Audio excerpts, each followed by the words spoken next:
Welcome to the self-paced lesson training for JROTC cyber instructors. In this training, we will cover the second lesson in Unit 1, Lesson 1.1.1, Intro to Security Concepts.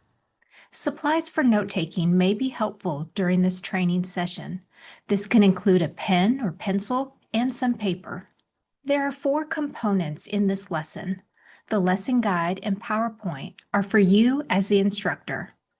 The first activity, Understanding the CIA Triad, is a handout that you can print for your students. There is an answer key provided. There is a bit more prep for the CIA Triad card game. You'll want to print and cut out the cards on the 3rd page of the handout for your students. This activity also contains an answer key. And now we'll start with the slide deck that is provided with the lesson for Lesson 1.1.1, Intro to Security Concepts. This lesson starts with understanding computer security. You can see the very simple formula at the top. The creators of the course have even shown it as a sports cheer that students love. What do we want? Protection. How will we get it? Prevention and detection and response. Go cyber team. There can be a lot of fun in teaching and learning about cybersecurity. But essentially, we are stressing that prevention is anything we can do ahead of time to prevent an attack. For example, we could select a strong operating system or put a lock on the server room door or run antivirus scans. Detection is what we can do while the system's running to determine if something is wrong. In detection, we want to know whether an attack is either imminent or currently happening. In detection, we may use alarms, monitor event logs, or even use spam filters.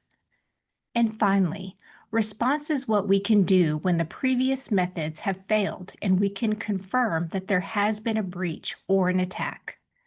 This is where we examine how can we recover and try to find the culprit. However, in cybersecurity, it can be very difficult to perform attribution, and attribution is not a primary focus of response. The primary focus is to identify what happened and try to avoid it from happening in the future. Now, our focus is going to be on security techniques that achieve prevention and detection. Also important to note is that response actually falls in the category of digital forensics, and that will not be covered very much in these lessons. This slide continues the discussion of the same basic concepts that we saw on the previous slide. The NIST Cybersecurity Framework is a professional outline of best practices for cybersecurity. It was created by the National Institute of Science and Technology. In 2013, President Obama directed NIST to work with industry to develop a cybersecurity framework. The idea was to create a set of guidelines that could be distributed to companies that didn't have cybersecurity expertise. This would help more companies get up to speed on how to protect themselves while also creating a set of best practices for everyone to use. The project has been very successful, primarily because NIST has traditionally been a reliable source of technical expertise. The website nist.gov is a go-to in terms of research or guidance on securing systems. Now, it's a little too complicated for our students, but it's important for them to be aware of this resource. This slide shows a graphical representation of the CIA Triad. You may encounter many different versions of it because the CIA Triad is the key to what we do in cybersecurity.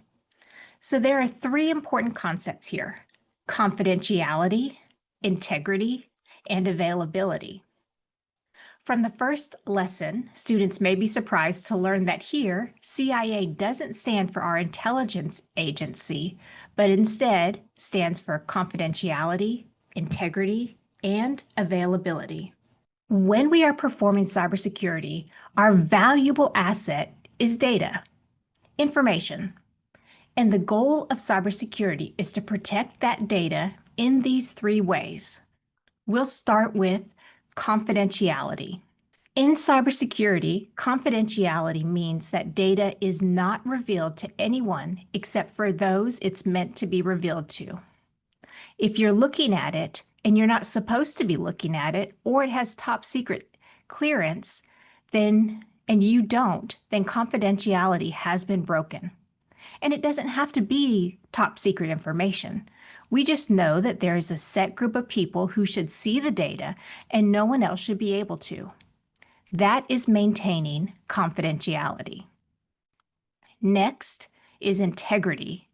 Most people think of this word in its common definition. The quality of being honest and having strong moral principles or moral uprightness.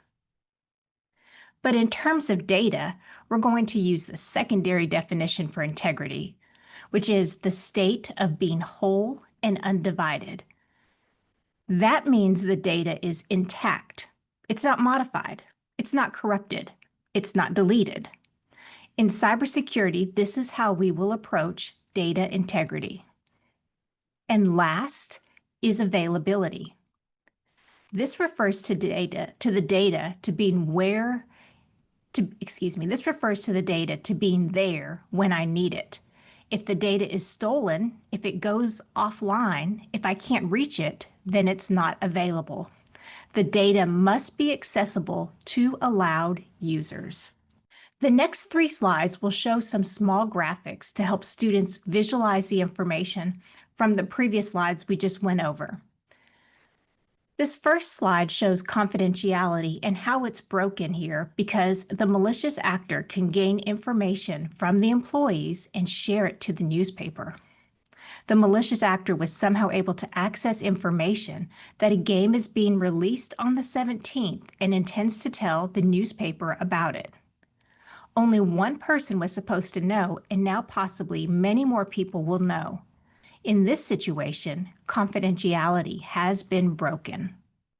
This graphic shows a different version where integrity is breached. The original message is the same.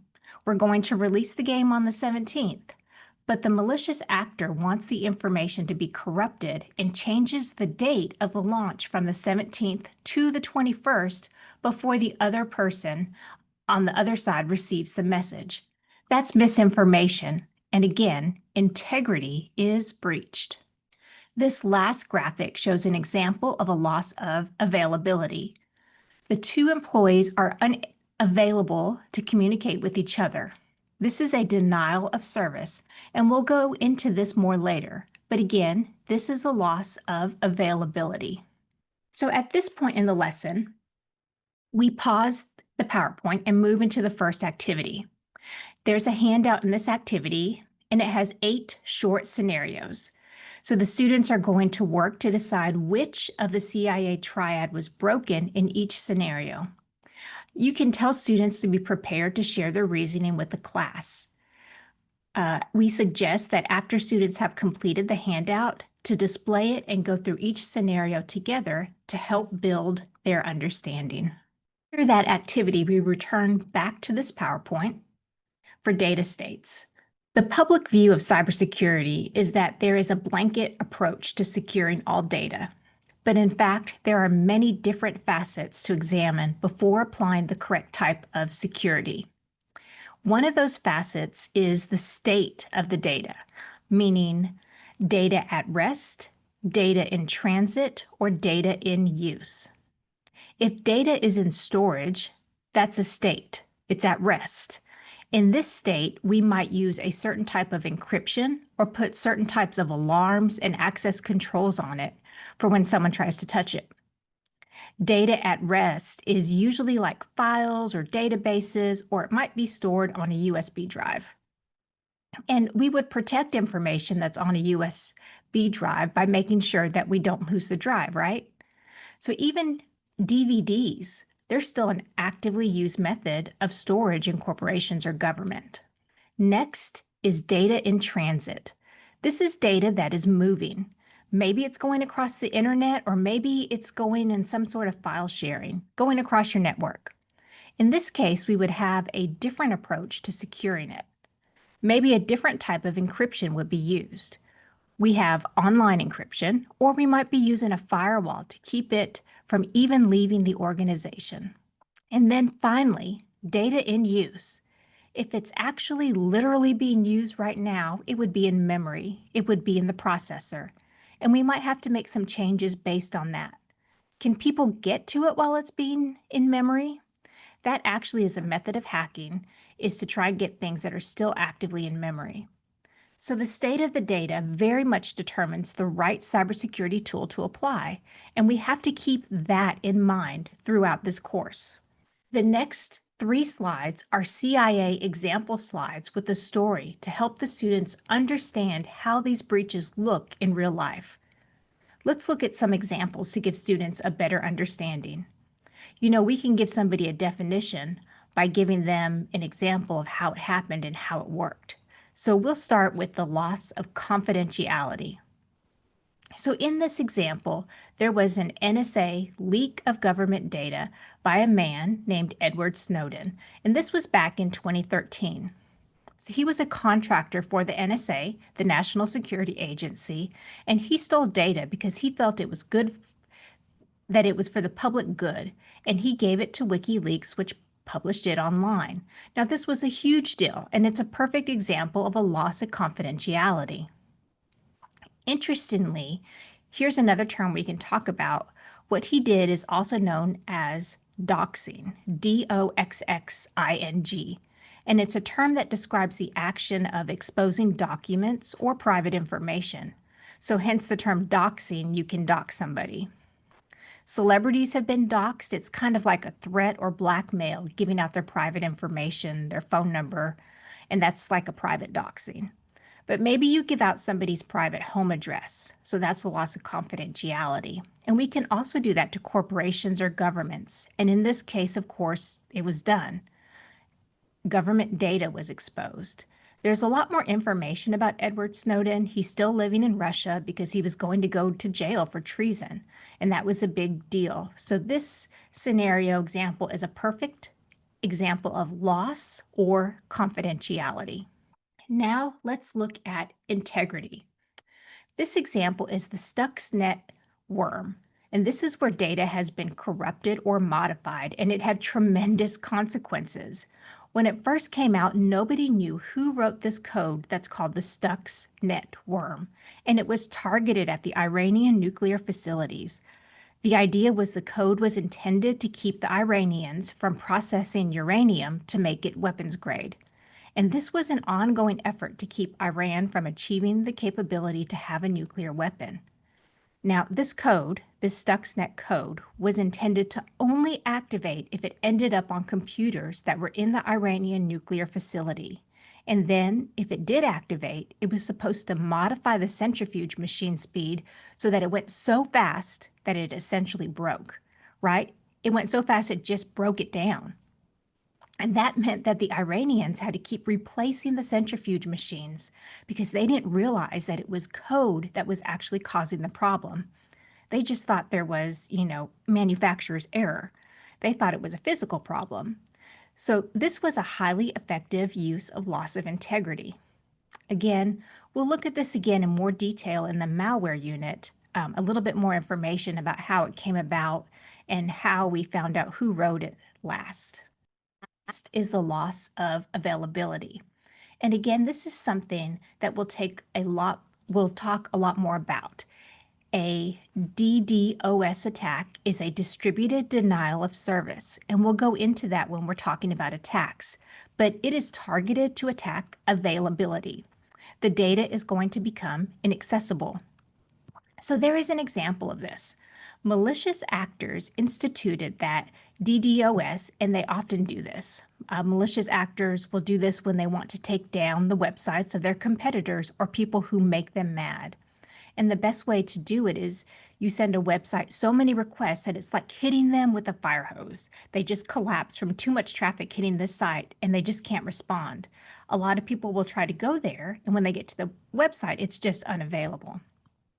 So in 2016, Brian Krebs, who's a very well-known cybersecurity reporter, And this time, he wrote a blog identifying the two creators of a DDoS for hire service. And these guys got very mad about that, and they essentially turned their DDoS fire hose on him. And at this time, remember this was 2016, this was the biggest distributed denial service ever seen on the internet, ever. It reached a massive size. And the way it did it is this. Through the Mirai botnet, it infected home routers and cameras. So like your Ring camera and your home router all had this Mirai malware running on them, and it turned it into a global botnet of small devices, all pointed at Brian Krebs' blog. They hit him with up to 650 gigabytes per day, and you know that was extraordinary. The Krebs website gets hit with DDoS attacks pretty regularly because he's making enemies all the time with his investigations. But originally, he had been shielded from those attacks by a cybersecurity protection firm called Akamai. But this was so big that Akamai actually had to drop protection. Like they told him, listen, sorry, but you got to go away. We can't handle this. It's draining all our resources. So Brian reached out to Google, and Google has something called Google Project Shield. They're a free service that defends news, human rights, and election monitoring sites from especially these types of attacks. And they said, yes, we'll take this on. They are probably one of the only groups in the world who would be able to take on the level of gigantic traffic, and they were able to bring him back online and become available again. And you'll hear more about the Mirai botnet and Project Shield a little bit later. Now, the students are going to apply this concept with the second activity, which is the CIA Triad card game. You're going to divide students into pairs or teams and distribute copies of the game. And for the 9 different scenarios, they're going to decide which CIA Triad characteristic and which data state. Now we're applying that data state concept, how it applies in the scenario. And it can be fun to do this as a competition. That's up to you and your class, but it's a good activity to wrap up and confirm understanding of these first concepts of the CIA Triad. This brings us to the end of our second lesson. We'll see you next time.